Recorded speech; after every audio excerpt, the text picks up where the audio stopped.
Back to my channel. तो हम सिंधु घाटी सभ्यता की सीरीज़ पर चल रहे थे। तो हम इसे स्टार्ट करते हैं अपने को।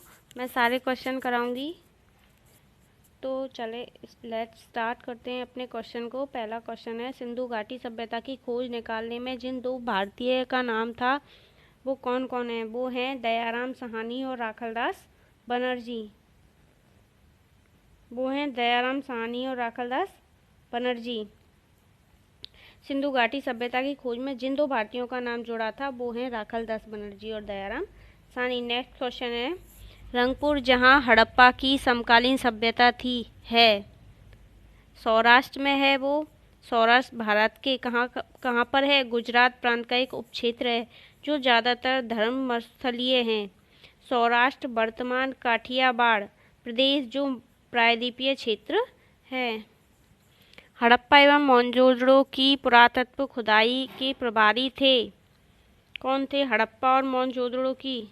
सर जॉन मार्शल थे। इन्होंने 19 मार्च 1876 में चेस्टर इंग्लैंड, 17 अगस्त 1858 में गिल्डफोर्ड इंग्लैंड में सर जॉन रॉबर्ट मार्शल ने की थी। इसकी खोज 1902 से 1928 तक भारतीय पुरातत्व सर्वेक्षण विभाग के महानिदेशक रहे थे।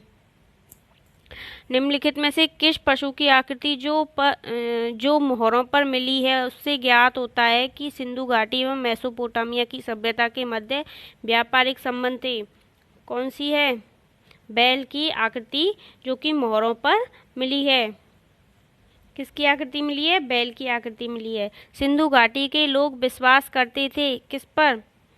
मातृशक्ति पर। सिंधु घाटी के लोग अपनी मातृशक्ति पर मातृ देवी को ही पूजा करते थे।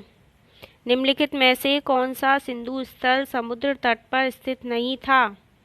कौन सा स्थल जो समुद्र तल पर स्थित नहीं था?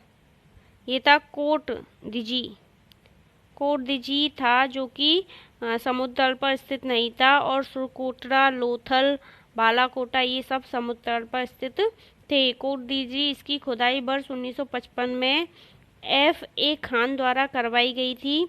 यह स्थल मोहनजोदड़ो के समीप स्थित है। यह समुद्र तट के निकट नहीं है।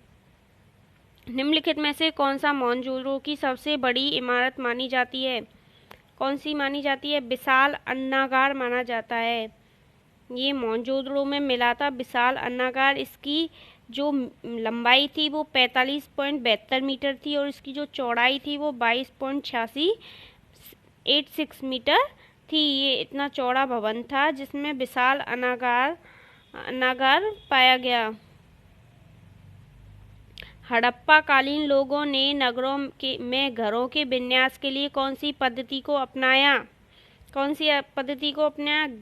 ग्रिड पद्धति को अपनाया। उन्होंने अपने घरों में ग्रिड पद्धति को अपनाया।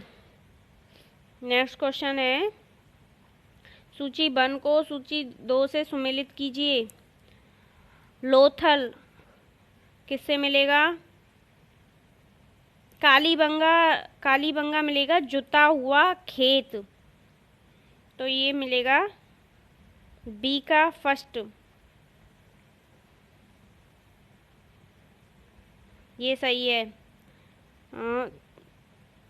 ए लोथल किससे मिलेगा? गोदीवाड़ा से मिलेगा। कालीबंगा जुता हुआ खेत से मिलेगा। धौलावीरा हड़प्पाई लिपि के बड़े आकार के 10 चिन्हों वाला एक शिलालेख से मिलेगा। और बनवाली पक्की मिट्टी की बनी हुई हल्की प्रतिकृति से मिलेगा। नेक्स्ट क्वेश्चन है, निम्नलिखित पशुओं में से किस एक का हड़प्पा सभ्यता में पाई मोहरों और सुराकोटा कलाकृतियों में निरूपण अंकन नहीं हुआ था? शेर का नहीं हुआ था। हड़प्पा संस्कृति मोहरों में एवं टेराकोटा कलाकृतियों में शेर का चित्रण नहीं मिलता है, जबकि हाथी, गैंडा, बाघ, हिरण, भेड़ आदि का चित्रण मिलता है। हड़प्पावासी किस धातु से परिचित नहीं थे? ये लोहा से परिचित नहीं थे। क्वेश्चन बार बार पूछा जाता है। ये लोहा से परिचित नहीं थे। सोना, चांदी, तांबा, कांसा, टिन, सीसा इन सब से परिचित थे, पर लोहा से परिचित नहीं थे। हमारा नेक्स्ट क्वेश्चन है 56 वाला, निम्नलिखित में से किस हड़प्पाकालीन स्थल से युगल समाधान का साक्ष्य मिला है? लोथल से मिला है, लोथल से बंदरगाह युगल समाधान, बंदरगाह मिला है लोथल से, युगल मिला है, समाधान मिला है, हवन कुंड मिला है, चावल मिले हैं, फारस की मोहर मिली हैं आदि प्रमाण मिले हैं। कपास का उत्पादन सर्वप्रथम सिंधु क्षेत्र में हुआ, जिसे ग्रीक या यूनान के लोग किस नाम से पुकारते हैं? इसे ग्रीक और यूनान के लोग सिंडन नाम से पुकारते हैं। किसमें? सिंधु घाटी सभ्यता में, हड़प्पा सभ्यता में सिंडन के नाम से पुकारते हैं इसे लोग। हड़प्पा के काल का तांबे का रथ किस स्थान से प्राप्त हुआ है? दैमाबाद से प्राप्त हुआ है। हड़प्पाकालीन ताम्र रथ दैमाबाद से प्राप्त हुआ है। यह पुरा स्थल महाराष्ट्र प्रांत में स्थित है। हड़प्पावासी किन किन धातुओं का आयात करते थे? उत्तर कूट में दीजिए। ये चांदी, टिन, सोना, सोचता सिटी इसका सूत्र है। वैसे मेरे हिसाब से तो मैं से याद करती हूँ, सोचता सिटी, सोना, चांदी, टिन, ऐसे करके पहले चांदी आएगा, फिर टिन आएगा, फिर सोना आएगा। हड़प्पावासी लाजवर्द भवन निर्माण की सामग्री का आयात कहाँ से करते थे? ये हिंदू कुश क्षेत्र के बख्तखसा से करते थे। लाजवर्द और राजवर्द की एवं मूल्यवान, ये क्या है? ये मूल्यवान नीले रंग के पत्थर हैं जो प्राचीन काल से अनेक सुंदर नीले रंग के लिए पसंद किया जाता है।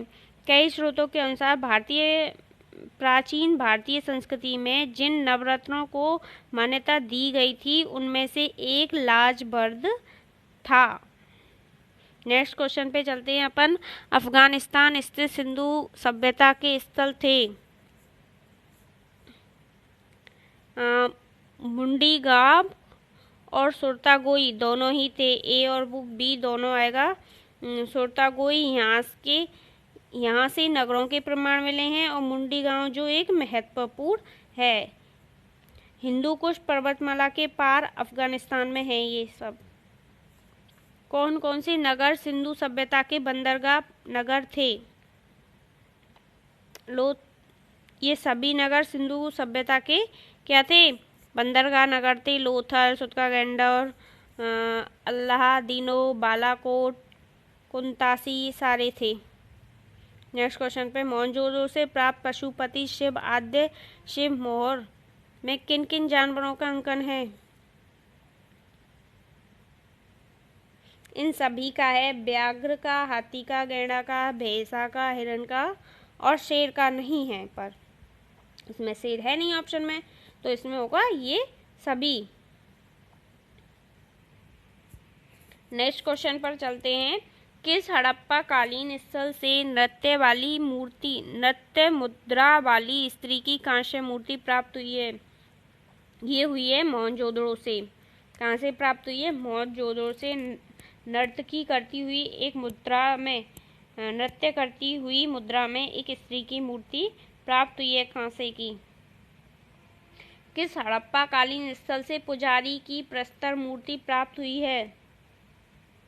हड़प्पा से हुई है पुजारी की प्रस्तर की मूर्ति प्राप्त हुई है हड़प्पा से। किस सिंधु कालीन स्थल से एक ईंट पर बिल्ली का पीछा करते हुए कुत्ते के पंजों का निशान मिला है? चंदू दड़ों से मिला है। एक ईंट पर बिल्ली का पीछा करते हुए कुत्ते का पंजे का निशान मिला है।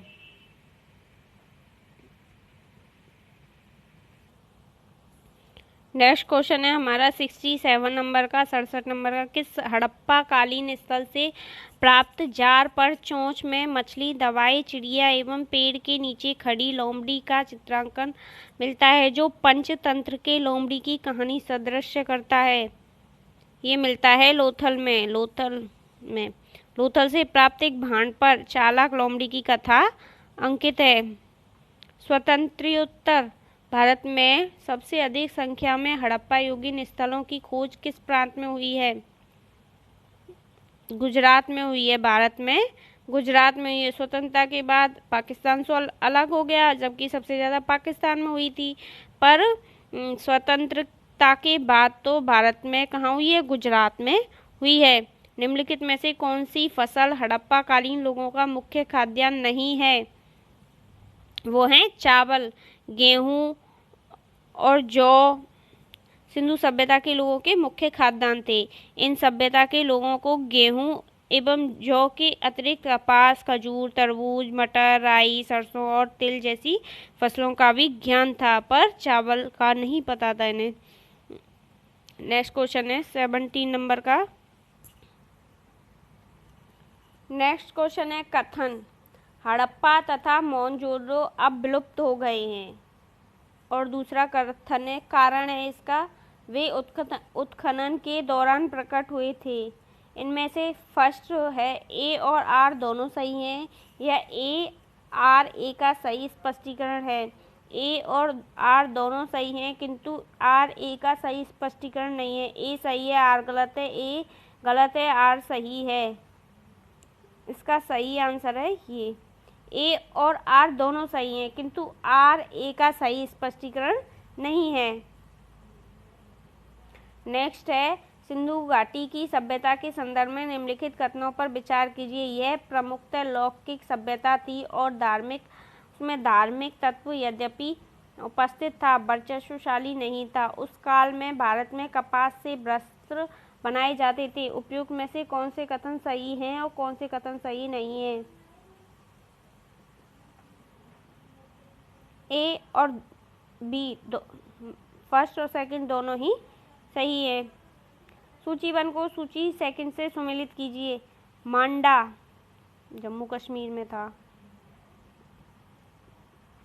फर्स्ट ए का तीसरा, देखो ए का तीसरा है ना, वही सही है, ये सही है। ए का तीसरा है जिसमें मांडा जम्मू कश्मीर में था,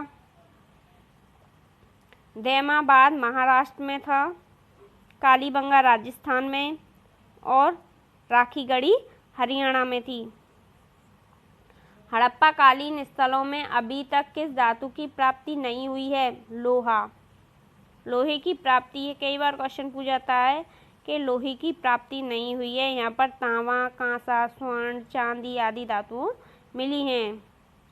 किस पशु के अवशेष सिंधु घाटी सभ्यता से प्राप्त नहीं हुए हैं?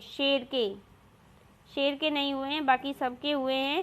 चंदू दड़ो के उत्खनन का निर्देशन किया था J.H. मेके ने। चंदू दड़ो के उत्खनन किसने किया? J.H. मेके ने।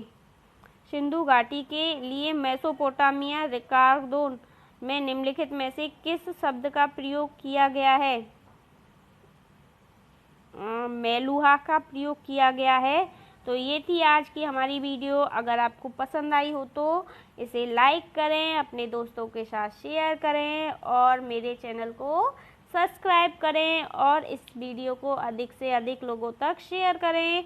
ये आपके रेलवे में, NTPC में, पुलिस में, हर चीज़ में काम आएगी। पटवार में ये क्वेश्चन है जो आप पढ़ाई करते हैं उसके बाद इनको सॉल्व कीजिए, देखते हैं आपका स्कोर कितना है और कमेंट में बताएं कि आपके क्वेश्चन कितने सही हुए। सिंधु घाटी के मैंने सारे क्वेश्चन आपको करवा दिए हैं। अब मैं नेक्स्ट वीडियो में आपको वैदिक काल के क्वेश्चन बताऊंगी। तो ये 76 क्वेश्चन मैंने सिंधु घाटी की कंप्लीट सीरीज करा दी है। अब मैं आपको वैदिक की बताऊंगी। Thank you watching for my video. अगर आपको अच्छी लगी हो तो हमारे चैनल को सब्सक्राइब ज़रूर करें।